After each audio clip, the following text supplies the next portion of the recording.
Good morning and welcome to Behind the Screen. I'm JM, and this is a show where we hang out, we talk about games, specifically games that inspire us to be better players, game masters, hopefully humans, because they're beautiful and they have something valuable to say, add to our lives. Good morning to Tink and John Doom and Padre and Cryptrite and Mark.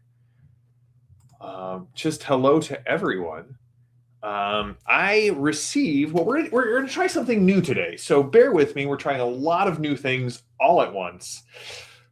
We're going to see how this goes. So I was talking about how I wanted to try some more solo role playing, and Zetty was kind enough to send me Ker Nethalas into the Midnight Throne. Also, hello to Black Oath Entertainment, who created Ker Nethalas.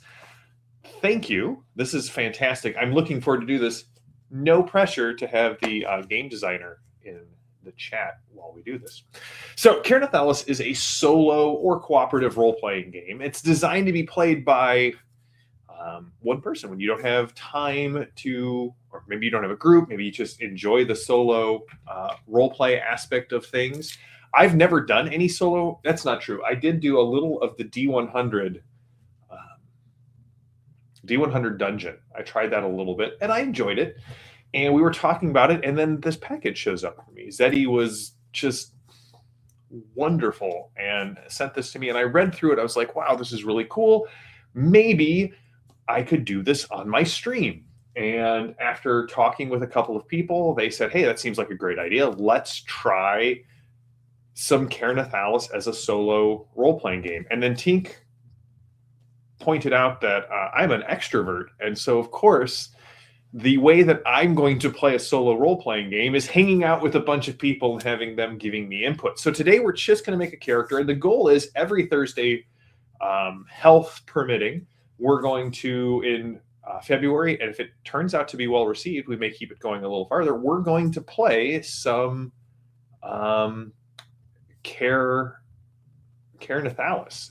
And I'm looking forward to it. I hope you can help as well, Black Oath. This, when Tink brought this up to me, that this is the most me thing to do, to play a solo game with a bunch of people, it made me think of the role-playing game Parsley. I don't know if any of you have played Parsley, but it is a attempt to emulate the old text-based Quest for Glory, Space Quest, Zork style games, where your first question you should always ask yourself is, what's in my inventory? Morning, Ross. I was just letting everyone know how this whole thing came to be. So I'm going to read through a little intro to Ker Nethalas, so you guys all just sort of understand what we are going to be doing. So we are a survivor, executed, or so they thought when they threw us down here, trapped in an endless nightmare.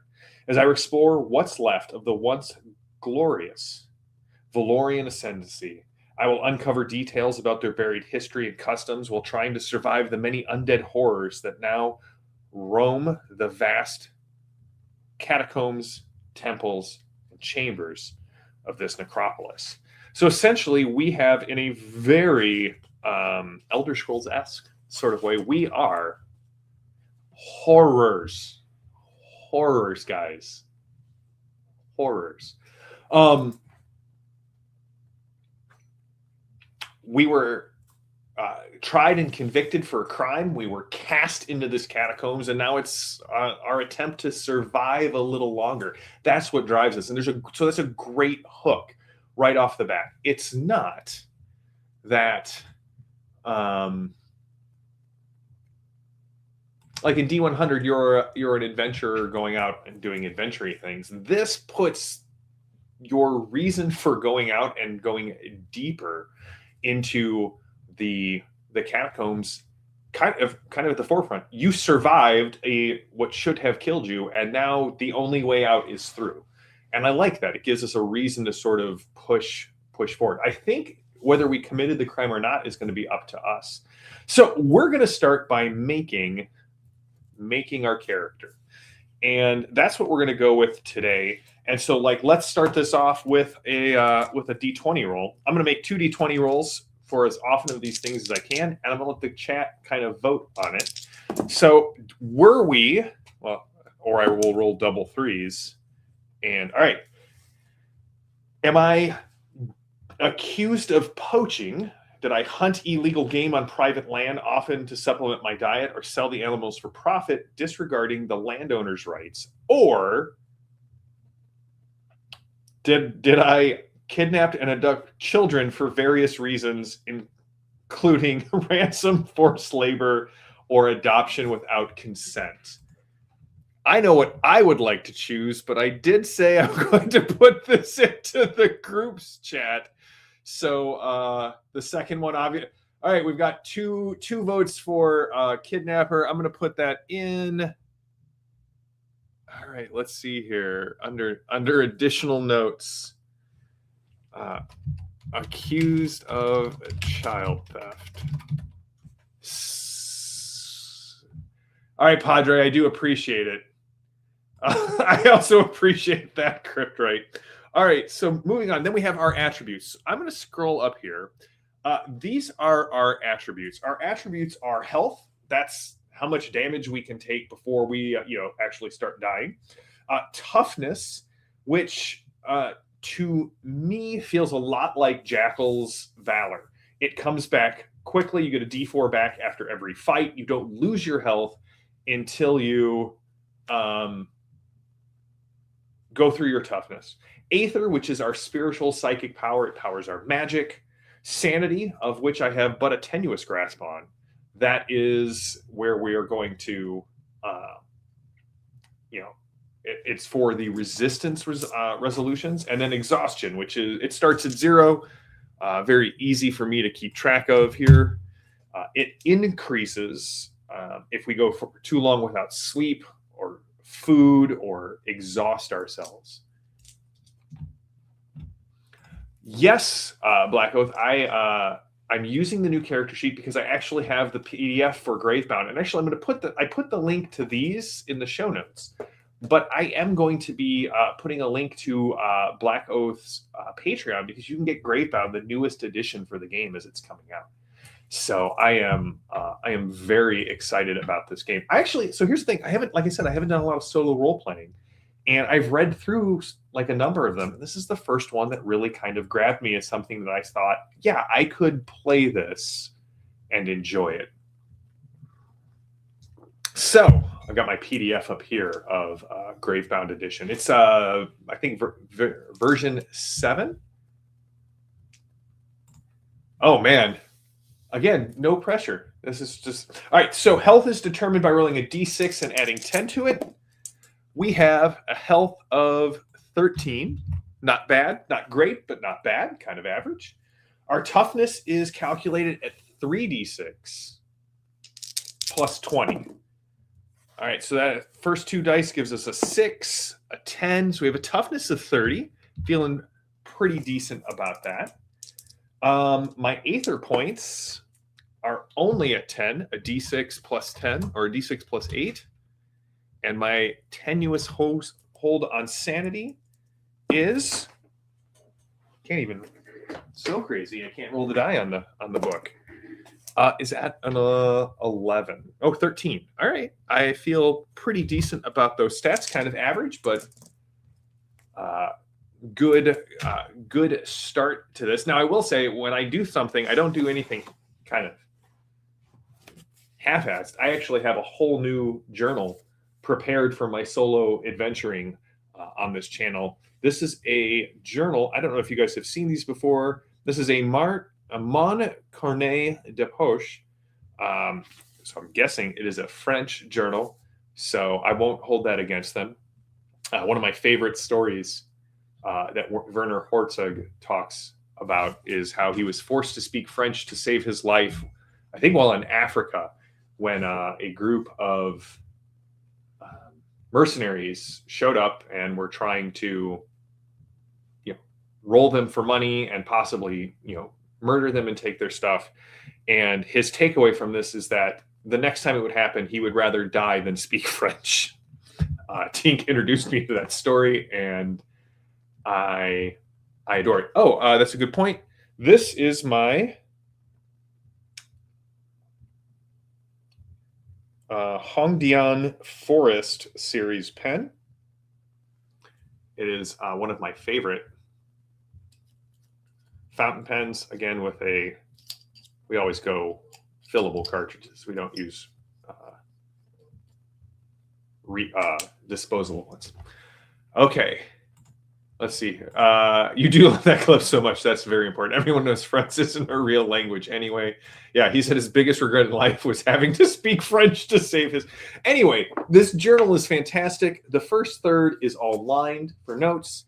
The second third is actually grid paper, which we will be using to chart our progress through Ker Nethalas. And then the last third is blank, but they are perforated, so you can tear out either a whole page or just a half page to use for whatever you need to. Okay, little plug because I love journals and I love fountain pens. All right, so we're now on to skills. These are the skills in the game. Acrobatics, which allow us to roll beneath a closing gate, swing across a chasm on a rope, that sort of things. Athletics is the running, jumping, climbing trees, putting makeup on while you're up there skill.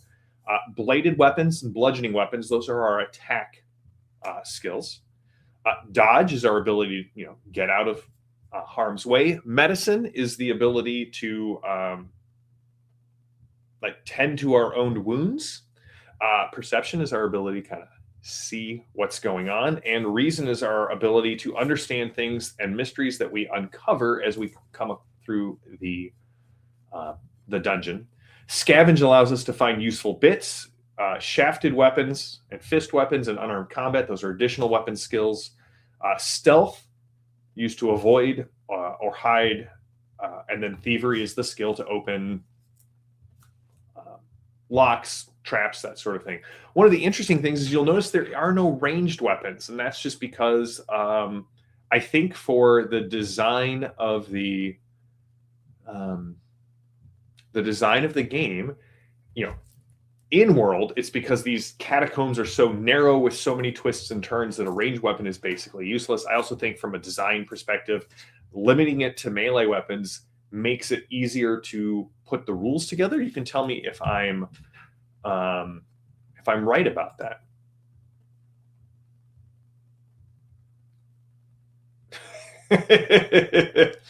Okay, so here is our next thing to do. We get to pick one weapon skill and put it at 60.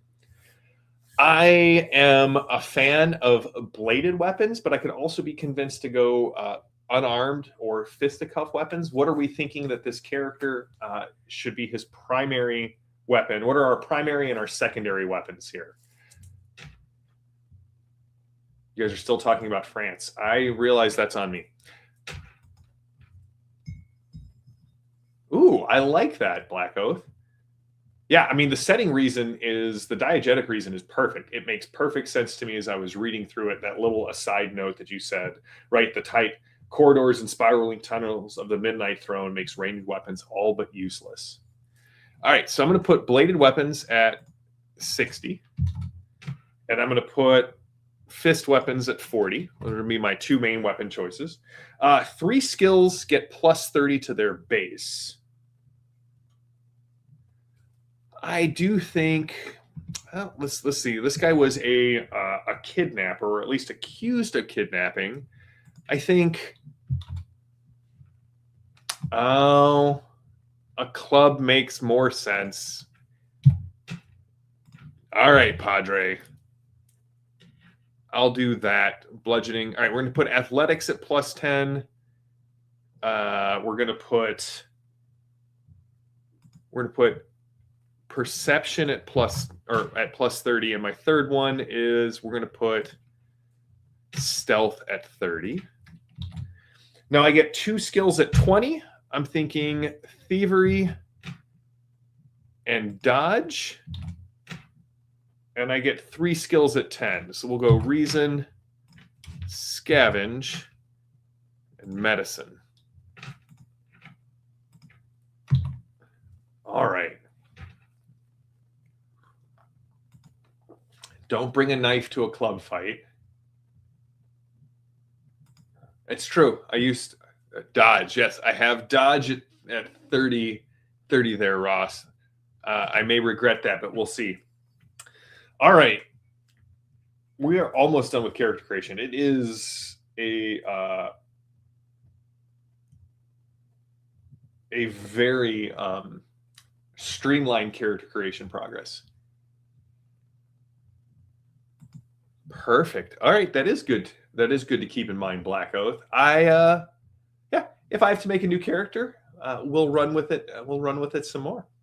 All right, so then we have our 3 resistances. Our resistances are endurance, which is your physical toughness and stamina, resisting injuries, toxins, environmental hazards. Resolve is our willpower and mental fortitude in the face of fear and coercion and psychological strain. And then spell world is our ability to withstand or diminish the effects of supernatural forces.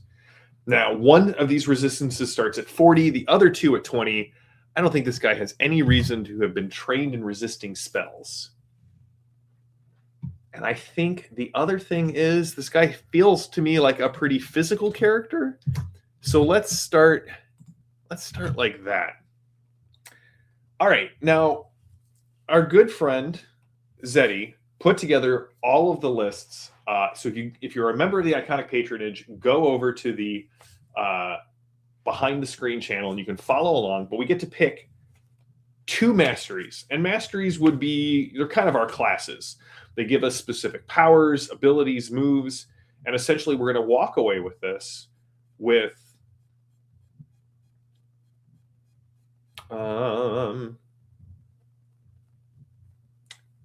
2 different tier 1 abilities and a mastery feature from both of these masteries. Now you get 2, you can pick up a 3rd with an amulet, and I think that's I saw this in Horde Wars as well, and in Dropship, the ability to take 2 classes and sort of mash them together. All right, so are we thinking magic? We thinking thievery? We thinking more physical? As I start walking through this, if you see one that Yes, I put a 20 in dodge, which I think got us to 30. Ross, I appreciate that. All right, Abyssal Reaver. You are a fearsome warrior who taps into dark powers of the abyss. Arcanist, you've studied everything there is to know about etheric realms and how it manifests. Archivist, you're a seeker of lost lore and a decipherer of the deepest secrets. I kind of like that one a lot. Blood Adept. Sinister mages discovered that power lies in the heat of the blood of living creatures. Brawler, you revel in face-to-face combat. I mean, that could...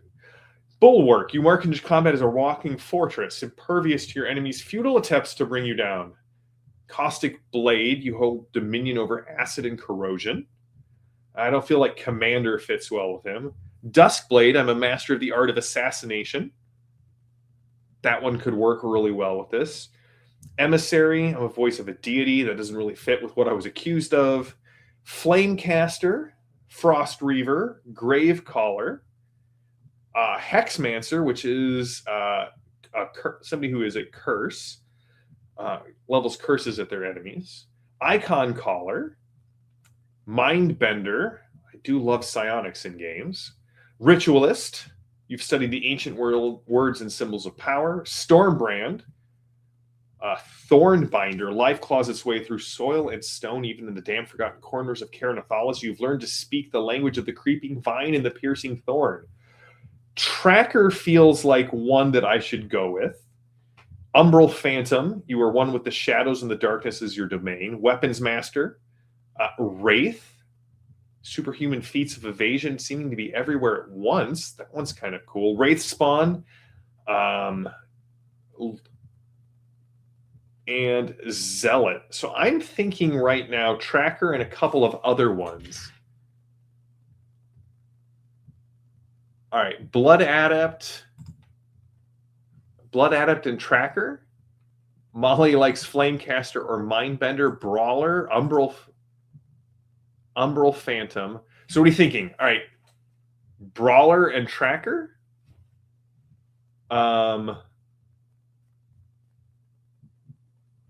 All right, what if we do tracker?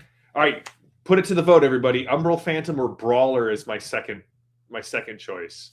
That's 2 for Brawler and 2 for Umbral Phantom. Wraith is the monk. That makes sense. 2 for Brawler. I have unarmed combat at 40, and I would switch it around if we go with Brawler. Oh man, I think Brawler is our choice. All right, so first of all, let's switch this up to do 40 in bludgeoning and 60 in unarmed and fist weapons. And like let's put this together. All right, so let me turn this on. Hopefully it doesn't do too much light for me.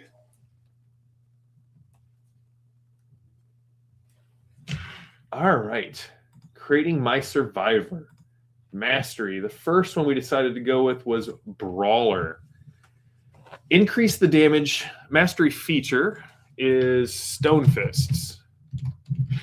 Increase the damage dealt with unarmed to a d6.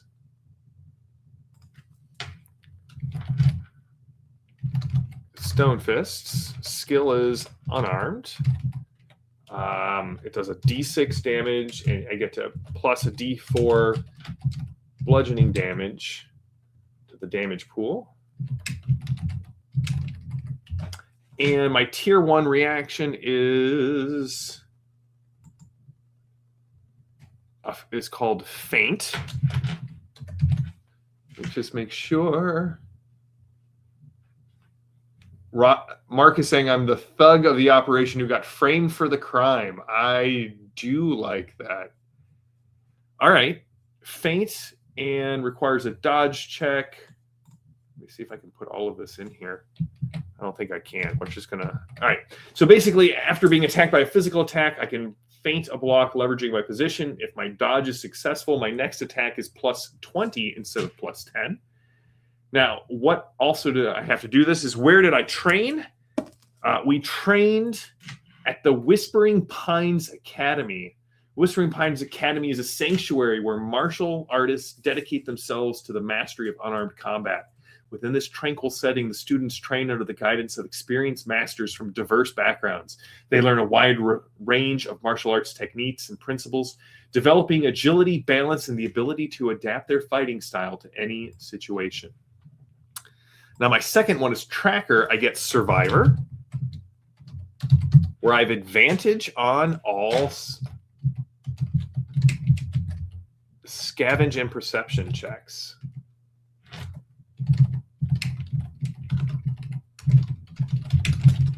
And my tier 1 ability is called Cave Forage. Cave Foraging, where I'm successful at finding foodstuffs. Each time I make a successful scavenging roll, I find a cooking ingredient. That's awesome. Now, is Fistifer Walken?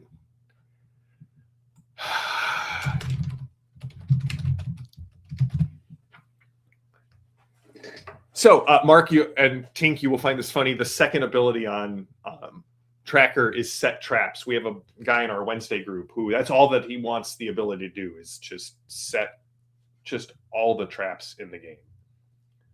All right, so we've got our... Oh, I've got to figure out... I trained in a tracker at the Trackers Guild. Is a renowned organization with presence in several countries dedicated to training individuals in the art of tracking, trap setting, and evasion. Members of the guild undergo rigorous training in the wilderness survival, developing keen senses and acute understanding of animal behavior. The master of the art of tracking decipher footprints, signs, and clues left behind by both human and creature alike. All right. Now, aside from simply surviving, we're kind of going through the last little bit of our character creation, which is our personal goals. And once we do this, next Thursday, we're going to do our first turn. So let's see what our goals are. Oh, man. All right, we strongly recommend you choose Overseer Overthrown as one of your first goals, as it will grant you access to a third mastery. Well, done. my first goal is, where do I put my goals? Up here. Overseer, overthrown. So this says that when I defeat an overseer, I will obtain an amulet, and my amulet will give me a third mastery that I have access to. And I think my other one should be...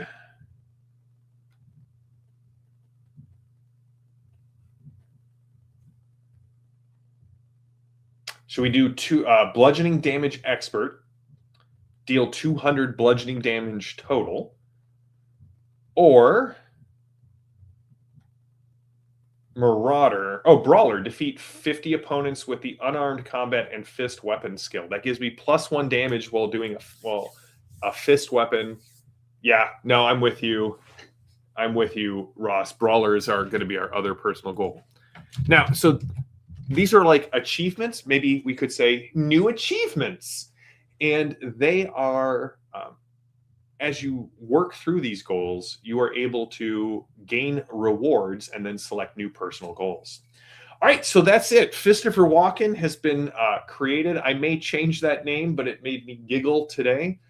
And next Thursday, we're going to go through our first run. We're going to go like to page 243, Stepping into Darkness, and play through this introductory domain. And that'll get me all of the gear as we move through, as opposed to picking my gear to start. So that's it. That was character creation. We just walked through it with some digressions into discussions on the French language in what, 20 minutes? First of all, the character sheet is very well laid out. I love the character sheet. I'm glad that you provided a form fillable one. I do like having the physical books and can't wait for Gravebound Edition to be available, be done and available on for purchase, because I'm going to get them. And if this works out well, this is going to be a reoccurring segment on the Iconic channel. I really enjoyed reading through the first edition of the game, as well as, so he also sent me the Book of Masteries, which has a ton of new class combinations, or classes to put into masteries to put into mastery combinations. Gravebound should be ready next month. Black Oath, I don't know if you would be at all interested. I do a show called Beyond the Table where I talk with game designers about their games. If you want to come on, I'm sure Zetty can put us in touch on Discord, and I would love to have you on the show this month to talk about Ker Nethalas and Gravebound, talk about the changes, why you developed the game, and what you have planned. Would love to have you on the show. So, excellent. Ross, can you do a Discord introduction for us? I would greatly appreciate it. So that's it. That's it for the show this week. This has been Behind the Screen. I'm JM. Until next time, stay safe, stay healthy, stay gaming. If you liked what you saw here, and I love the idea of a solo role-playing game, check out the show notes. I put a link to Black Oath Entertainment's website, as well as a link to Drive-Thru where you can get a copy of Ker Nethalas, but you may want to wait until Gravebound comes out next month. So that's it. Until next time, everybody. First of all, big thanks to Ross for introducing me to this game. I really appreciate it. To everyone else, have a good one, everybody. Stay safe, stay healthy, stay gaming. I'll see you all next week for more Behind the Screen.